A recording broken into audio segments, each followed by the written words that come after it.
So, picture this. You're coming back from a long and stressful workday. Maybe you've been stacking the meat aisle like I used to before YouTube. Maybe you were hard at work building a very important cultural building for our society. Or maybe you were at school and nobody gets you or understands your immense suffering. But now you're finally back home, and it's that one day of the week where you manage to get rid of the kid that you definitely have because your very real girlfriend is taking care of him. And now you have a couple of hours to game before you have to do it all over again.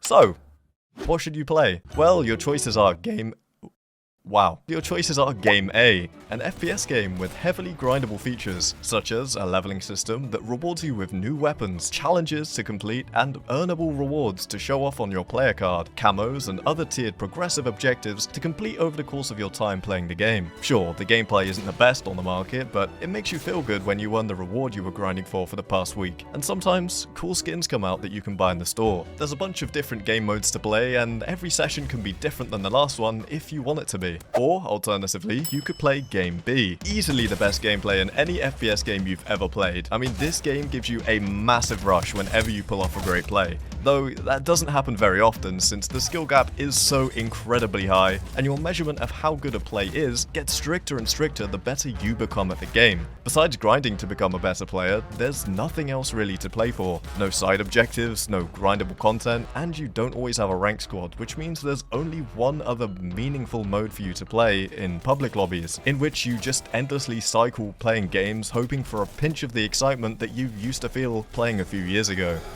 Well, that was pretty depressing, wasn't it? I'm going to make something very clear early on. The developers that work on Apex Legends are genuinely amazing people. I've been lucky enough to have been flown out to Respawn in LA, ALGS in Germany, and in London, and after meeting them in person several times, I can promise you that nobody is more passionate about the game than these people. And I think it shows in the details of the content that we do see in the game. Everything is made with a lot of care.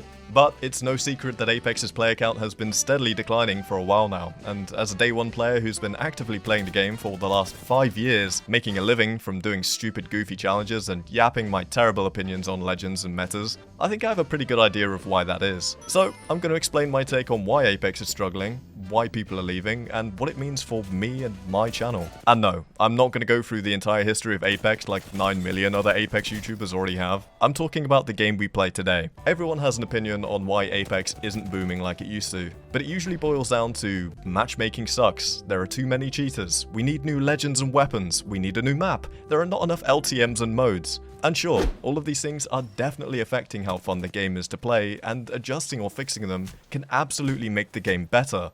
But, in my opinion, none of these things will bring new and returning players back and actually keep them playing the game. The goal here is to bring in new players and actually hook them with something they want to keep coming back to. So, how does Respawn do that? We see new legends, maps, game modes, and balance changes throughout the year, and on season launch we often see a spike of new players checking out the game. So why isn't anyone staying? The truth behind this is the key to making Apex an FPS titan again.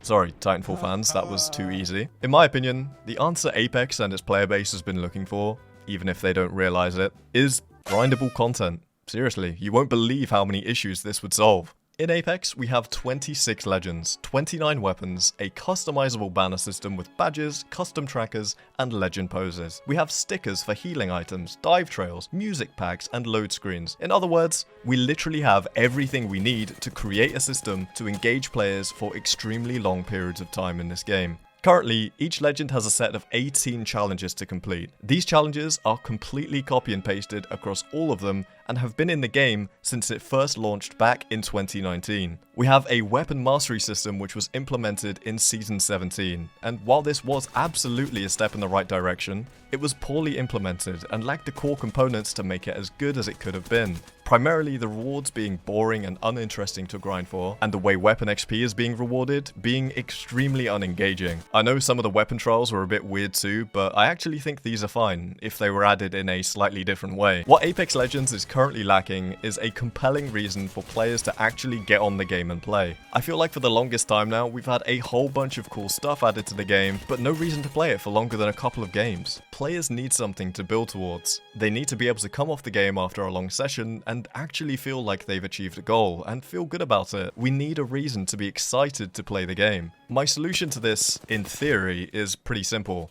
Add stuff to do. In a perfect world, this would mean adding a large list of grindable challenges and objectives to the game, including several Legend-exclusive challenges, like killing 10, 50, 100, and 1000 players with Horizon's Black Hole for an animated Horizon badge, or grappling over 150 meters 500 times for a special Pathfinder badge. Challenges that are tied to weapons that actually make sense and are fun to grind, such as scaling kill challenges that reward you with better and better badges, banners, and trackers, even XP towards your weapon mastery. Individual challenges for using certain attachments on your weapon that could again reward you with XP towards mastering that weapon. And of course, the big one we've all been asking for, grindable skins for your weapons. I know a lot of people think this would never happen because Apex released so many cosmetic events to buy throughout the season, but if you think about it, if 8 or 9 epic tier grindable skins were added for each gun that look good enough to grind for, like some of the whole weapon epic skins that they've come out with over the years, it would get more people hooked on grinding, which would lead to more people playing the game for longer periods of time, which then leads to them being more likely to pick up the sick legendary skin that just got added to the store for the gun they've been grinding for the past 4 weeks. And with the favorite system, they can easily use the camo they grinded for alongside the one they paid for. I want to be clear that I'm not trying to shill Call of Duty here. I haven't actually played the game in a really long time, but they've been doing this exact formula for years now. The reason it never changes is because it's proven to work. The last time I did play COD was all the way back on Black Ops 3, which had me grinding for Dark Matter camo for months on end. And mastery camos like Dark Matter still exist in COD today, even though the store cosmetics exist alongside them.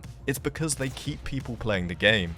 It keeps them engaged. I know a lot of people will be screaming that this doesn't resolve issues to the rank system and things like that, but realistically, over the years, and I mean, we're talking years here, we're like 5 years deep, they've tried to resolve the rank system how many times now? And they're gonna keep doing it. It's gonna keep changing up. Realistically, a happy medium will probably be found with ranked, but at the end of the day, I don't think it's gonna save the game forever. Thousands of people aren't gonna come running back to Apex because the game is suddenly way more competitive. That's just not an appealing reason for mass audiences to come back and play the game. Now for the big question. How does this affect me? Well, I'm a content creator. My job is to make entertaining, engaging, and enjoyable content for you guys, my viewers. I chose to do that on Apex over these years, and we've had so much fun and success in the process. And as a content creator, to put it bluntly, there's nothing really left for me in Apex Legends. When you look back at my channel over the years, you can see how much I've done. I'm not gonna sit here and try and list everything off, but I've worked tirelessly to try and bring you guys entertaining, original, and fun content on Apex. As the game has aged, the pool of ideas that I can dip into has grown smaller and smaller, and right now, it's pretty much all dried up. I spent hours sitting at my desk brainstorming the best video ideas for Apex, and right now, I've finally drawn a blank. So what does that mean? Am I leaving Apex forever? Is this channel done? Well, I would never say Apex is gone from this channel forever. After building this community, something I quite literally never dreamed of when I started off this channel as a way of building a portfolio to get into university when I was 18, I could never turn my back on the game that got me here.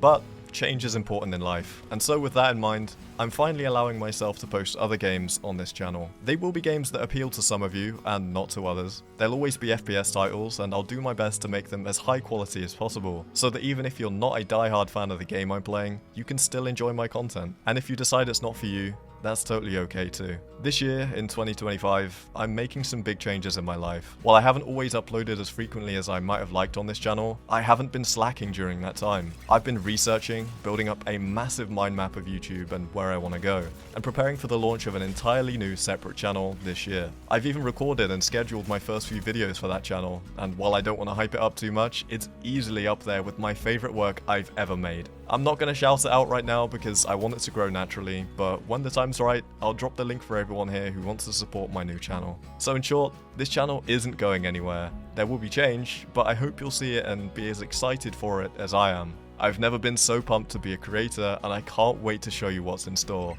It's not goodbye Apex, but it's hello future. That's cringe. Whatever, I tried.